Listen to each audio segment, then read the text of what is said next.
CEO fell in love with his black female bodyguard who saved his life. The ending is shocking. Roman Wexler stood at the floor-to-ceiling windows of his penthouse office, watching the city sprawl beneath him like a circuit board. At 28, he commanded a tech empire worth $3 billion, but tonight, paranoia gnawed at him like a virus eating through code. The whispers had started 3 weeks ago. Corporate secrets leaked to competitors. Private conversations somehow finding their way to gossip blogs. Personal details about his life scattered across social media by anonymous accounts. Someone in his inner circle was feeding information to the wolves, and Roman was done playing the naive billionaire. "Trust no one," he muttered, adjusting his Italian silk tie. "Not even yourself?"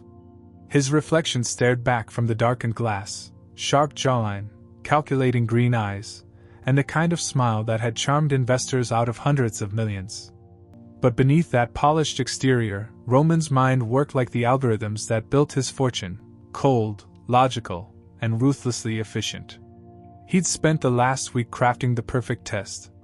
A fake assassination attempt. Staged threats. Manufactured danger that would reveal which of his so-called loyal employees would run, which would sell him out, and which, if any, would actually protect him when it mattered. The plan was elegant in its simplicity. During tomorrow's 3-day tech summit, Roman would orchestrate a series of incidents, while secretly recording everyone's reactions. His assistant Marcus, his head of security Jake, his business partner Diana, even his driver Carlos, all of them would be watched, measured, and judged. But first, he needed someone clean. Someone with no connection to his world, no reason to betray him, and no knowledge of the test. Someone who would react purely on instinct and training. That's when Tasha Green walked into his life. Roman had reviewed 50 security profiles before her folder landed on his desk. Former military police, private security specialist, 0 corporate connections, and a track record that read like an action movie script. 3 successful extractions from hostile territories. 2 assassination attempts prevented. 1 billionaire's daughter safely returned from kidnappers in Bangkok. But it was the final note in her file that caught his attention. Client satisfaction rate, 100%. Personal attachment rate, 0%. Ms. Green maintains strict professional boundaries and has never been romantically involved with any client. Perfect. A professional who wouldn't complicate his test with emotions or personal agendas. The elevator chimed softly, and Roman turned from the window. Marcus entered first, his nervous energy filling the room like static electricity. "She's here, sir." "Should I send her in?" Roman expected someone intimidating. Maybe 6 feet tall with military bearing and obvious muscle. What walked through his door was 5'6" of quiet intensity wrapped in a perfectly tailored black suit. Tasha Green moved like water, fluid, purposeful, impossible to predict. Her skin was the color of rich coffee, her hair pulled back in a no-nonsense bun that somehow made her high cheekbones even more striking. But it was her eyes that caught Roman off guard. Dark brown, almost black, and utterly unimpressed by the marble floors, crystal chandeliers, and million-dollar view surrounding them. "Mr. Wexler." Her voice was honey over steel. "I understand you need protection for 72 hours. Roman found himself straightening his posture. "That's correct. I've received some concerning communications recently." She pulled out a tablet and stylus, ready for business. "Specific threats or general unease?" "Someone leaked information about my private schedule. They knew I'd be at a charity gala last week, mentioned details only my inner circle should know." Tasha's eyes sharpened almost imperceptibly. "Inside job then. How many people have access to your calendar?" 7. "I'll need the names, photos, and background files." She made notes without looking down, maintaining eye contact with Roman. "Your regular security team?" "Jake Morrison runs my personal detail.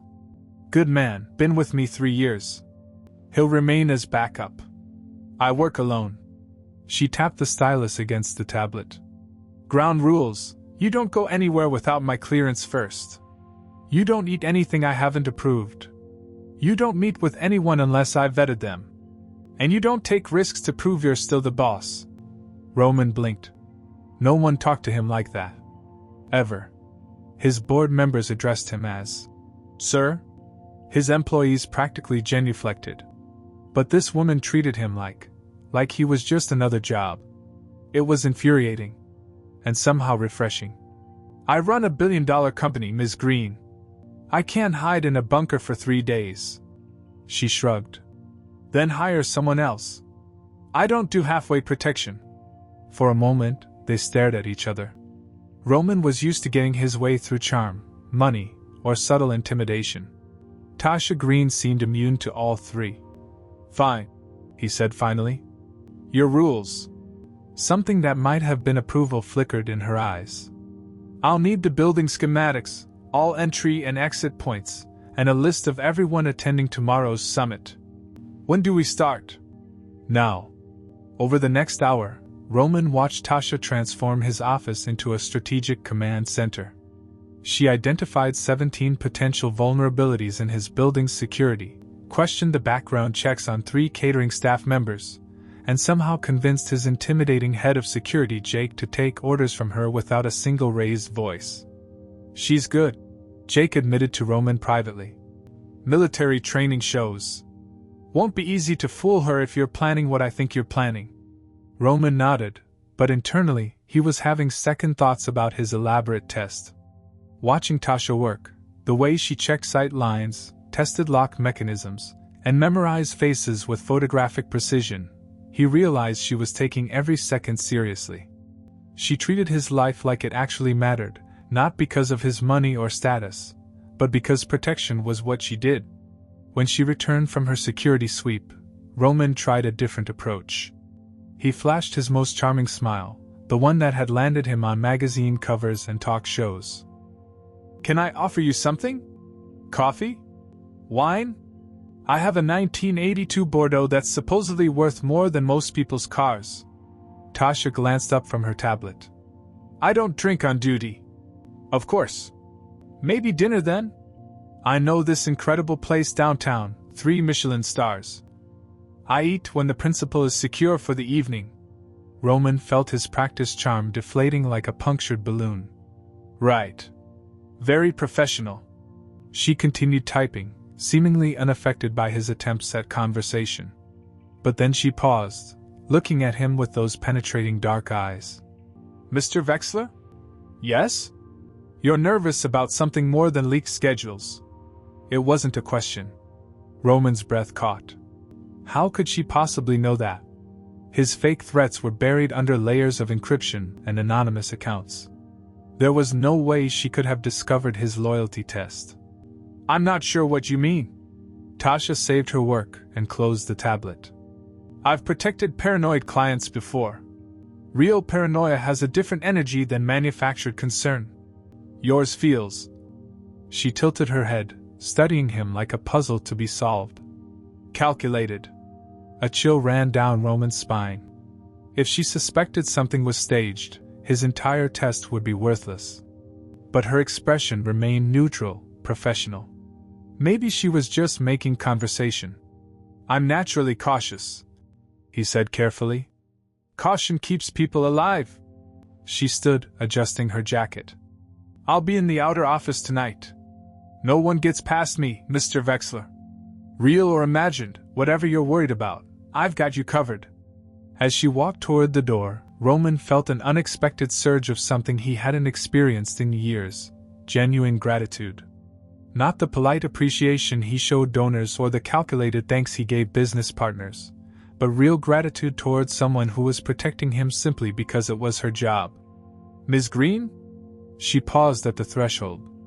Thank you for taking this seriously. For the first time since she'd entered his office, Tasha's professional mask slipped just slightly. Something almost like warmth flickered in her eyes. That's what you're paying me for, Mr. Vexler. Get some rest.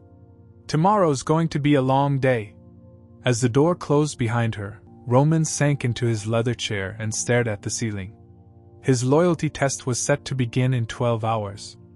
Fake threats, staged incidents, and hidden cameras would reveal which of his trusted employees would betray him when things got dangerous. But now, watching his monitor display Tasha Green settling into the outer office like a sentinel guarding ancient treasure, Roman wondered if his test might reveal more than just his employees' loyalty. It might show him what real protection actually looked like. And somehow, that thought both thrilled and terrified him more than any genuine threat ever could. The next morning brought Roman's first stage test. A suspicious package delivered to the front desk, actually filled with harmless electronics and a timer he'd had his tech team prepare. He watched from his office monitors as Tasha intercepted the delivery, her movements swift and decisive. "Building evacuation now," she commanded into her earpiece, already ushering Roman toward the emergency stairwell. No hesitation, no questions about inconvenience or lost meetings. While his regular security team fumbled with protocols, Tasha had them safely in the parking garage within 4 minutes. "False alarm," Roman announced 20 minutes later, after the bomb squad cleared the package. "Probably just a prank." Tasha's dark eyes studied his face. "Pranks don't include working timers and military-grade wiring, Mr. Vexler." Roman's stomach dropped. He'd specifically told his tech team to make it look realistic but harmless. They'd apparently done too good a job. "You examined it?" "I photograph everything before the authorities arrive. Evidence gets misplaced." She showed him her phone, crisp images of the package's contents. "Someone wanted you scared, not deceased. A real bomb would have been simpler." The casual way she discussed explosives both impressed and unnerved him. This woman had seen things, experienced dangers that his privileged world couldn't even imagine. By afternoon, Roman tried a different approach. During his scheduled meeting with potential investors, he had Marcus stage an accidental coffee spill on Tasha's jacket, part of his plan to observe how she handled distractions. "I'm so sorry," Marcus yelped, dabbing at the spreading stain with napkins. "Let me get you a replacement from the gift shop." "Don't touch me." Tasha's voice was ice, her hand instinctively moving to her jacket's interior. "Step back. Now." Marcus froze, genuine fear flickering across his face. Roman realized his assistant wasn't acting anymore. He was actually terrified of this woman. "It's okay," Roman intervened, noticing how Tasha positioned herself between him and Marcus despite knowing it was staged. "Accidents happen." But Tasha ignored him, her attention fixed on Marcus with laser focus. "You've worked for Mr. Vexler how long?" 3 years, Marcus stammered. "Ever spilled coffee on anyone else?" No, never." She nodded slowly, then turned to Roman. "Your assistant is either exceptionally clumsy today or exceptionally nervous. Which is it?" Roman felt heat creep up his neck. How was she reading everyone so accurately? "Marcus gets anxious around investors." Tasha accepted a towel from the catering staff, cleaning her jacket with efficient movements. "Nervous people make mistakes. Mistakes get principles finished." The rest of the meeting proceeded without incident, but Roman couldn't shake the feeling that Tasha was 3 steps ahead of every move he planned to make. That evening, during the summit's opening gala, Roman decided to test her with humor, his usual weapon of choice for disarming difficult people. "You know," he said, adjusting his tuxedo as they walked through the crowded ballroom, "most people would be impressed by all this. 5-star catering, A-list entertainment, champagne that costs more per bottle than most monthly salaries." Tasha scanned the room methodically, noting exits and potential threats among the glittering crowd. "Most people aren't responsible for keeping you alive. Come on, you must be a little impressed. The ice sculptures alone cost $15,000. "Ice melts," she replied without looking at him. "Vanity doesn't stop bullets." Roman tried again. "What about the string quartet? They flew in from Vienna just for tonight. Musicians make good cover for snipers. Elevated position, instrument cases, easy crowd blend." Her matter-of-fact assessment of danger in every beautiful detail was starting to get under his skin. Roman was used to people being dazzled by his world, seduced by luxury and excess. But Tasha looked at his carefully crafted perfection and saw only vulnerabilities. Midway through dinner, Roman's final test of the evening began. A catering cart, accidentally, lost control, racing toward their table, actually remote-controlled by one of his tech guys from across the room. He wanted to see if Tasha would protect him from something as mundane as a runaway dessert trolley. She moved like lightning. One moment Roman was reaching for his wine glass, the next he was on the floor with Tasha's body shielding his, the cart crashing harmlessly into the wall where he'd been sitting. "Stay down," she commanded, her weight pinning him as her eyes swept the room for additional threats. The ballroom erupted in concerned chatter and nervous laughter. Several guests applauded what they assumed was exceptionally quick reflexes from his bodyguard.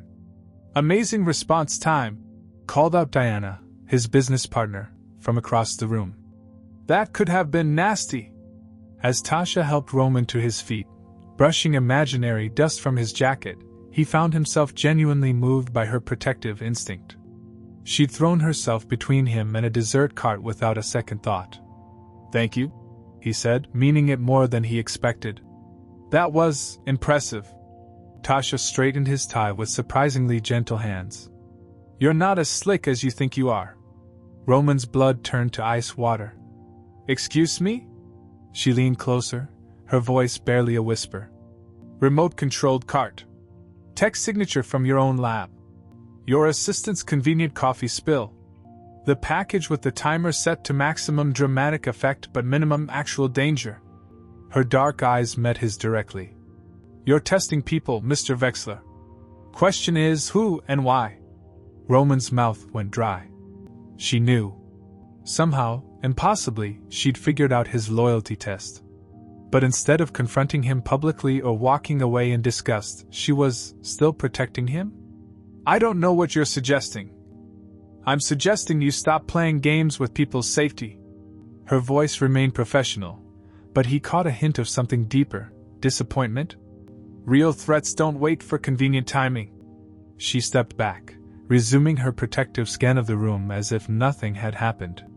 But Roman noticed she didn't leave. Despite knowing his tests were fake, despite being manipulated and lied to, Tasha Green remained at her post. That realization hit him harder than any business loss or betrayal ever had. His loyalty test was supposed to reveal who he could trust. Instead, it had shown him someone whose integrity was unshakable, even when he didn't deserve it. The second evening of the summit brought Roman's most elaborate staged scenario yet.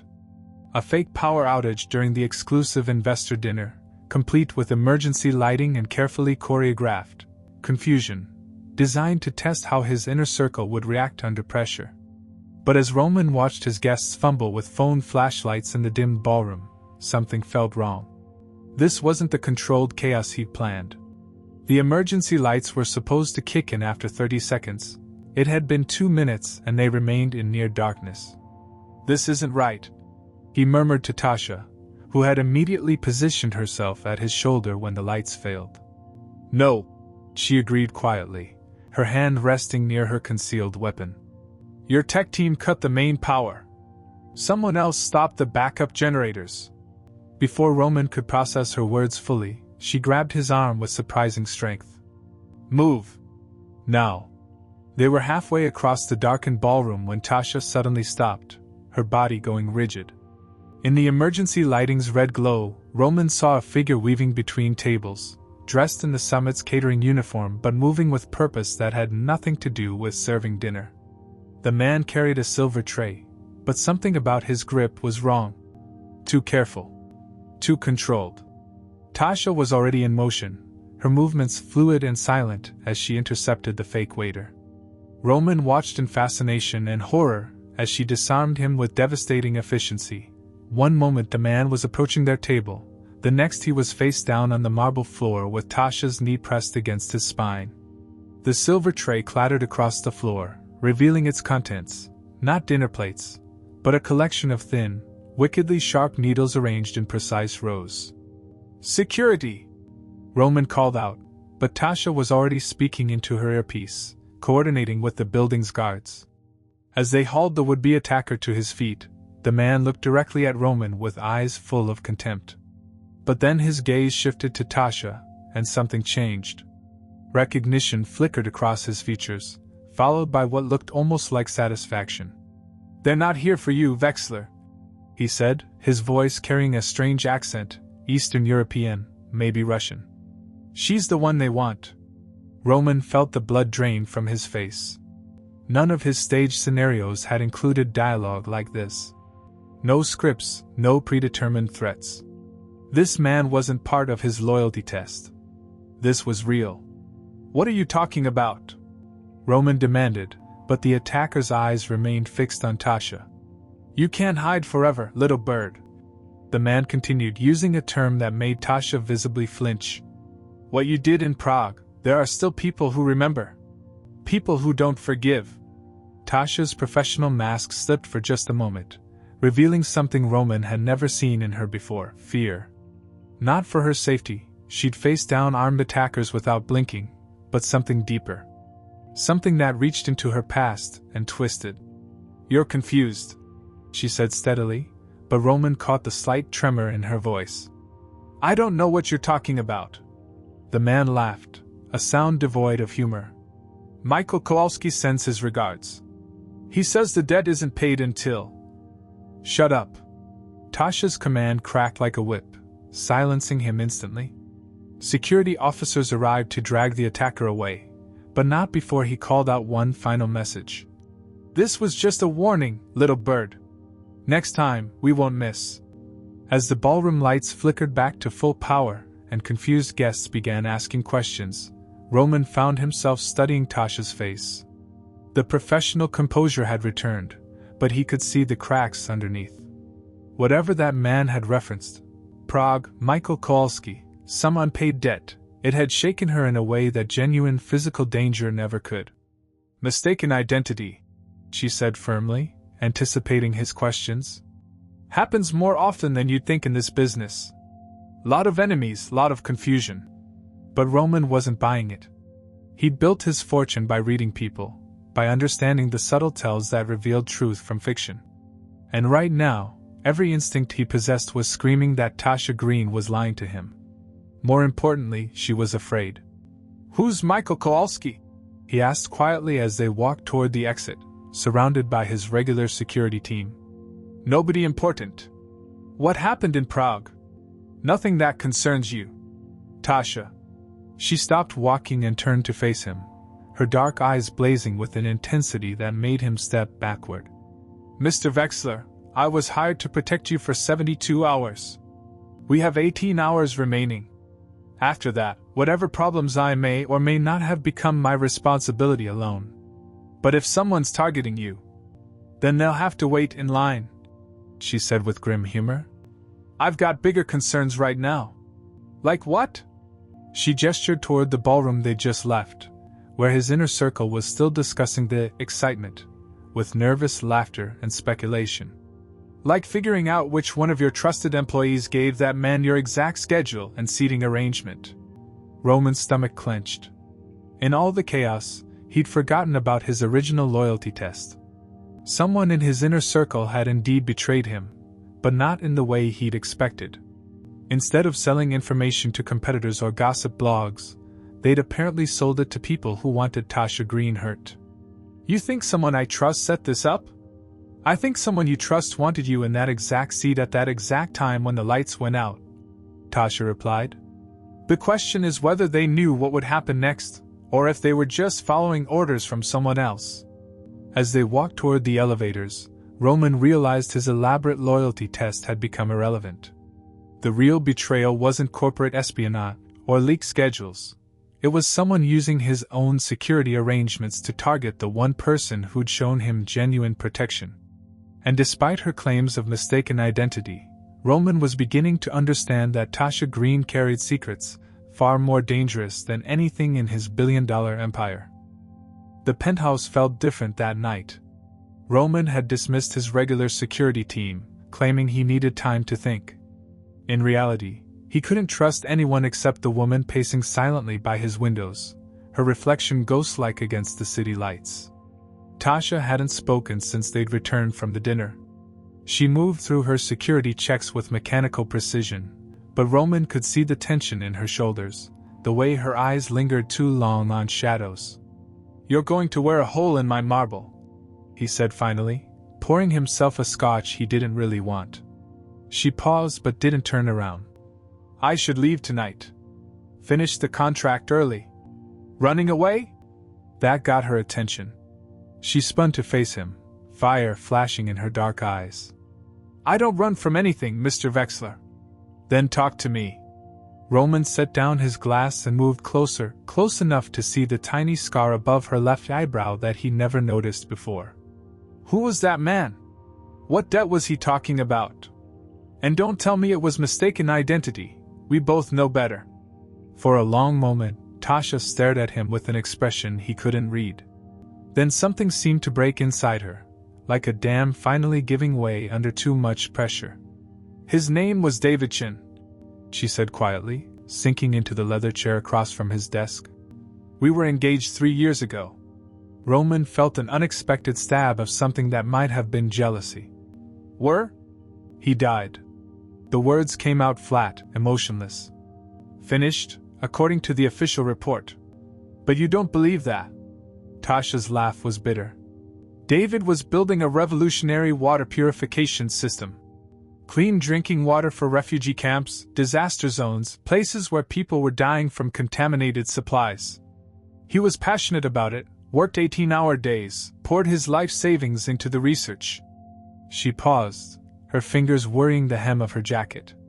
Roman waited, sensing that pushing would only make her retreat again. "He needed investors," she continued. "That's when he met Michael Kowalski and his partners. Eastern European businessmen with deep pockets and shallow morals. They seemed legitimate, good references, clean backgrounds, money to burn." "Let me guess," Roman said softly. "They weren't. Kowalski was laundering money for arms dealers. Using David's company as a front, funneling dirty cash through fake equipment purchases and inflated contracts. David had no idea. He was so focused on the humanitarian applications that he didn't look closely at where the funding was coming from." Roman could picture it, an idealistic young entrepreneur, so desperate to save lives that he missed the warning signs of being used by criminals. When the FBI started investigating, they found David's signature on everything. Bank transfers, procurement orders, shipping manifests, all the evidence pointed to him being the mastermind. Tasha's voice grew smaller. "The media painted him as a con artist who'd stolen millions while pretending to help dying children. What about you? Where were you during all this?" "Prague. Leading a security detail for a tech conference." Her eyes met his. "I was supposed to come home early, surprise him with an engagement party. Instead, I came home to find him hanging in our apartment, and FBI agents tearing through our lives."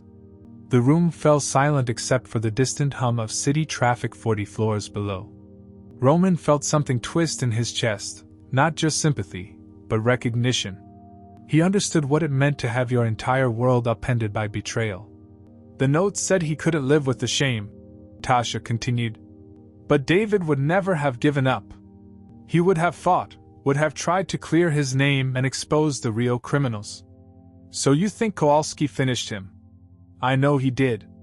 David had started asking questions, getting suspicious about some of the contracts. The night before he died, he called me in Prague, said he'd found something that would blow the whole operation apart." Her hands clenched into fists. 12 hours later, he was finished." Roman poured another scotch and offered it to her. This time, she accepted it, downing half in one swallow. "Why didn't you go to the authorities? With what proof?" "David was finished, the evidence was destroyed, and Kowalski's lawyers made sure everything pointed back to David as the guilty party. Plus," she hesitated. "Plus what?" "I took the fall." The admission came out barely above a whisper. "When the FBI questioned me, I corroborated their theory. Said David had been acting strangely, seemed guilty about something, had been secretive about his business dealings." Roman stared at her in shock.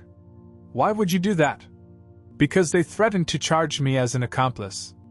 Because Kowalski's people made it clear that defending David would be dangerous for my health. Because I was 24 years old and terrified, and I thought if I just kept quiet, it would all go away. Tears she'd probably never shed were finally threatening to fall. I let the man I loved die with his reputation destroyed, and I said nothing. That's why you changed careers. Why you keep such strict professional boundaries. She nodded. I couldn't live with being that weak again. Couldn't trust myself not to choose self-preservation over doing what's right. She looked up at him with haunted eyes. Until tonight, I thought I'd buried the past deep enough that it couldn't find me. Roman felt a surge of protectiveness unlike anything he'd ever experienced. This woman had spent 3 years punishing herself for surviving, for making an impossible choice in an impossible situation. And now the monsters from her past were using him to get to her. The man with the needles, he worked for Kowalski? Michael Kowalski never forgot a face or forgave a debt. He's been building his network, consolidating power. And apparently he's decided that letting me live was a mistake. Tasha finished the scotch and stood. Which is why I need to disappear tonight, before anyone else gets hurt. No. Roman's voice was firm. You're not running. This isn't your fight. It became my fight the moment they used my security arrangements to get to you. Roman moved to stand directly in front of her. Besides, you saved my life. Multiple times. Now let me save yours. You don't understand what you're up against. These people don't play corporate games or file lawsuits. They finish problems. Roman smiled grimly. Then it's a good thing I'm not planning to play by corporate rules either. The next morning, Roman woke to find Tasha's security station abandoned. Her tablet lay on the desk with a single message. Contract fulfilled. Stay safe. T.G. She was gone. Roman's chest tightened with something between panic and rage. After everything she'd shared, after he'd promised to help her fight, she'd slipped away like smoke. He checked the building's security feeds, but somehow she'd evaded every camera, a ghost disappearing into the city's 8 million people. Sir? Marcus appeared in the doorway, looking nervous. Your morning meetings. Cancel everything. Roman was already reaching for his phone.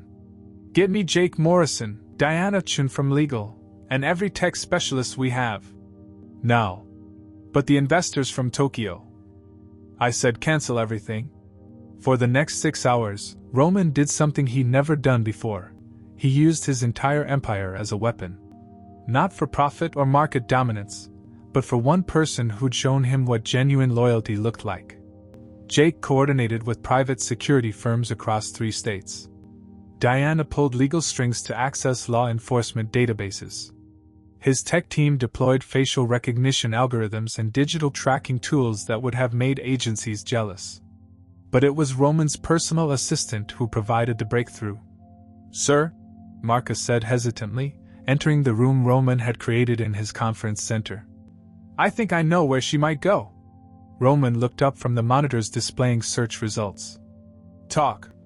When I spilled coffee on her yesterday, she mentioned having clothes at a safe house on the Lower East Side. Said she always keeps backup locations for emergencies. Marcus fidgeted with his tablet. I wasn't supposed to be listening, but... Address. Now. 20 minutes later, Roman stood outside a nondescript apartment building that looked like it hadn't been renovated since the 1970s. No doorman, no security cameras, no digital locks. The perfect place to disappear. He found her on the roof, a small figure silhouetted against the Manhattan skyline.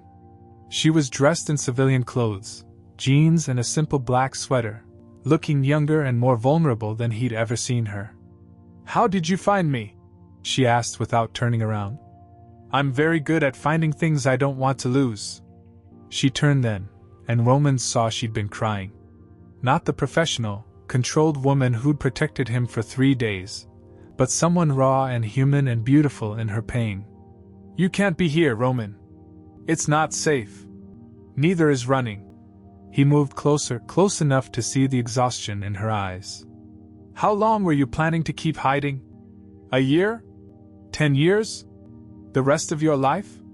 However long it takes. That's not living, Tasha. That's just existing. She laughed bitterly. Easy words from someone who's never had to choose between survival and justice. You're right. I've never faced what you faced. Roman pulled out his phone, showing her the screen.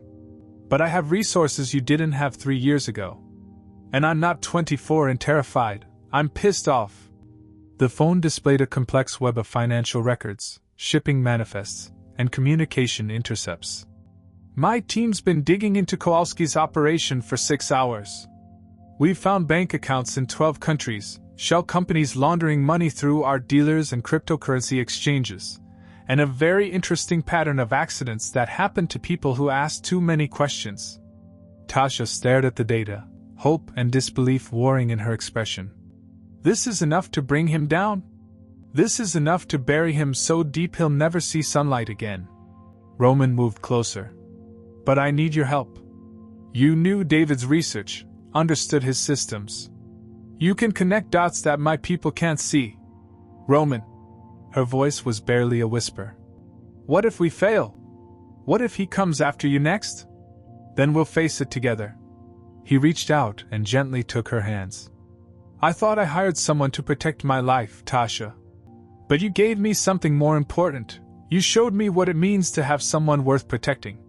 For a moment, she looked like she might run again.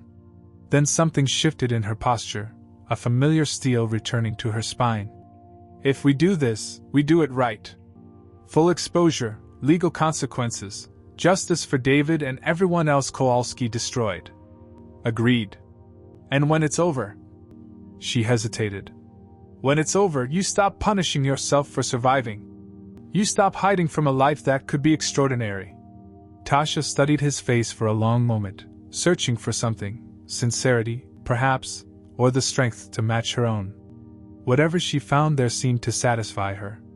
All right, Mr. Vexler. Let's bring down an empire. As they walked back toward the stairwell, Roman felt something he hadn't experienced since building his first company, the thrill of a battle worth fighting, with a partner worth fighting beside. His loyalty test had been designed to reveal who would protect him when things got dangerous.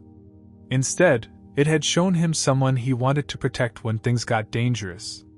And that, Roman realized, made all the difference. 6 months later. The press conference room buzzed with anticipation as Roman adjusted his tie, not the calculated gesture of a CEO preparing to manipulate public opinion, but the nervous habit of a man about to bare his soul on national television. Ladies and gentlemen, he began, looking directly into the camera. 6 months ago, I thought I knew what loyalty meant. I thought I understood protection, trust, and what it takes to build something lasting. In the wings, Tasha watched from the shadows, wearing the tailored black suit that had become her signature as head of Vexler Industries' new personal security division. But today, she wore something else too. A simple diamond ring that caught the stage lights as she crossed her arms. I was wrong about almost everything. Roman continued, his voice growing stronger.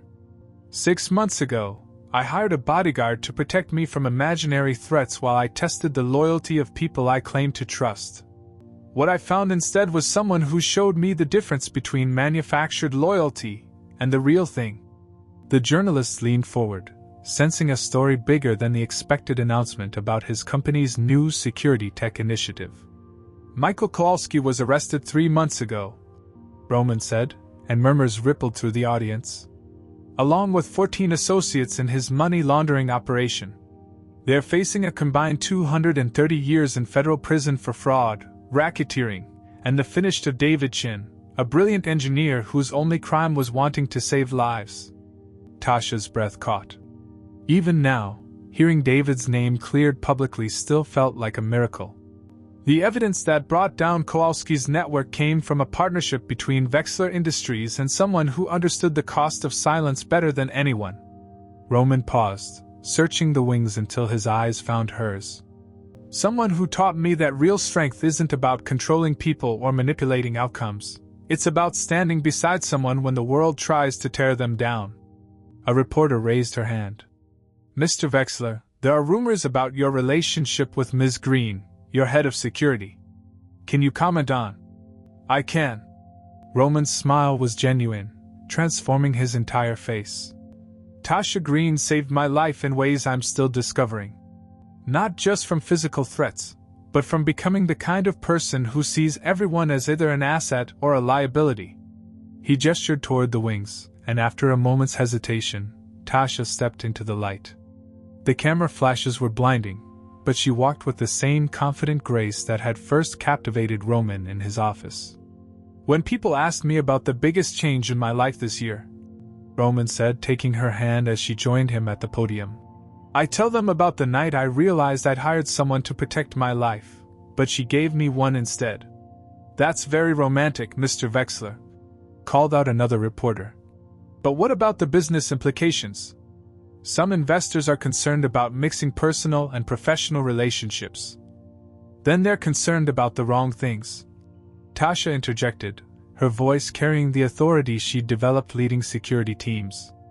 The business implication is that Vexler Industries now has the most comprehensive corporate security division in North America, staffed by people who understand that protection means more than just stopping bullets. Roman squeezed her hand. My fake loyalty test was designed to expose betrayal. Instead, it exposed the fact that I'd never actually trusted anyone enough to be betrayed by them. Real trust requires vulnerability, and I'd spent years avoiding that. So what's the shocking part? Asked a journalist from the back. The romance? The criminal takedown? The career change? Roman and Tasha exchanged a look that held 6 months of shared battles, late-night strategy sessions, and the slow, careful building of something neither had expected to find. The shocking part, Roman said slowly, is that I thought I was testing everyone else's loyalty, when I was really learning what mine was worth. I thought I needed protection from the people around me, when what I actually needed was protection from who I was becoming.